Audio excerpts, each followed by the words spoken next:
अपने नाम की तरह ये पहाड़ ऐसी शक्तियों का घर है जिनसे अगर सामना हो जाए तो ऐसी दर्दनाक मौत मिलती है जो किसी भी आम इंसान के सोच से परे है।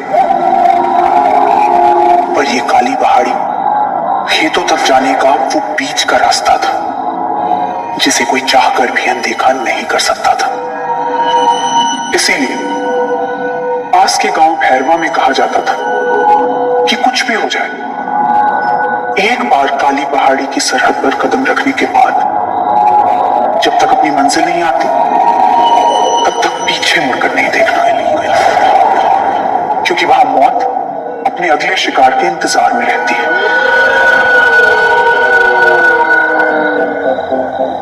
भैरवा गांव का 24 साल का बिरजू अपने हाथ में कुल्हाड़ी लिए बेफिक्री से रात के 3:30 बजे काली पहाड़ी की तरफ बढ़ता जा रहा था। पूनम का चांद काले बादलों में छुपा हुआ था। काली पहाड़ी की सरहद के पास आते ही बिरजू की जैसे सांसें थम गई। आंखों के सामने एक खुला रास्ता और रास्ते के पार उसकी मंजिल। और उस मंजिल तक पहुंचने के लिए बाईं तरफ बड़ी सी काली पहाड़ी को अनदेखा कर गुजरना मुमकिन नहीं था। बिरजू ने आंखें बंद की और खुद को शांत करते हुए बोला, ये सब गांव वालों की बकवास है, ये लोग चाहते ही हैं गरीबी में मरना, कोई अक्षणी नहीं है इधर, चल बिरजू चल। बिरजू खुद को दिलासा देते हुए आगे बढ़ गया और उसे क्या पता था कि मौत तो बस उसके कदम बढ़ाने के इंतजार में ही थी।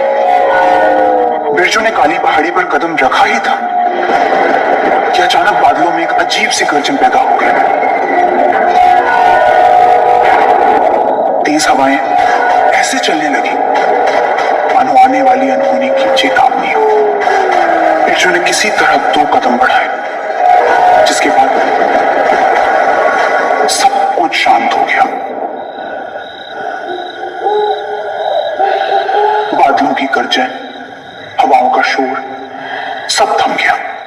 बिरजू ये समझ नहीं पाया मौसम के अंदाज ने उसके दिल की धड़कनें बढ़ा दी थी। तभी कहीं दूर से बिरजू को एक लड़की की मदहोश कर देने वाली आवाज आई।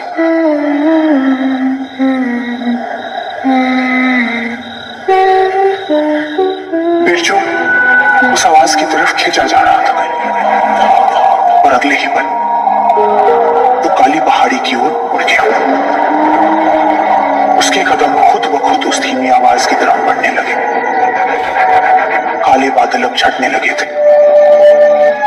चांद की हल्की सी रोशनी काली पहाड़ी पर मौजूद उस लड़की पर पड़ी जिसकी ये आवाज थी। काली साड़ी में लिपटा पूरा बदन, लंबे पूरे घुंघराले बाल उस लड़की की कमर तक लहरा रहे थे। चांद की भीनी सी रोशनी में उस लड़की का खूबसूरत मुस्कुराता चेहरा जगमगा रहा था। बिरजू को लगा जैसे ये कोई खूबसूरत सपना हो। लड़की ने अपना हाथ आगे कर बिरजू को अपने करीब बुलाया। बिरजू धीरे धीरे उस नीली आंखों वाली लड़की के पास बढ़ता गया। उसे कोई होश न था कि वो काली पहाड़ी के ठीक बीचों बीच पहुंच चुका था। देखते देखते बिरजू उस लड़की के करीब आ गया। उस लड़की ने मुस्कुराकर बिरजू की बाजुओं को थामते हुए कहा, मैं कब से तुम्हारा इंतजार कर रही थी। ये कहकर वो लड़की बिरजू से लिपट गई और बोली, मैं यहाँ कितनी अकेली हूँ बिरजू, क्या तुम मेरा अकेलापन दूर करोगे? जवाब में बिरजू ने उस लड़की को अपनी आगोश में ले लिया। पल भर में वो लड़की बिरजू के इतने करीब थी कि वो उसकी सांसें अपने चेहरे पर महसूस कर पा रहा था। उस लड़की की नीली आंखें किसी को भी अपने वश में कर सकती थी। बिरजू ने लड़की के चेहरे से बाल हटाते हुए कहा, कौन हो तुम? ऐसा लगता है जैसे कई सालों से तुम्हें जानता हूं। नीली आंखों वाली लड़की मुस्कुराई और धीरे से बिरजू की गर्दन अपने होठों से हल्के से स्पर्श किया। बिरजू के पूरे बदन में बिजली सी कौंध गई। वो उसे एक टक देख रहा था।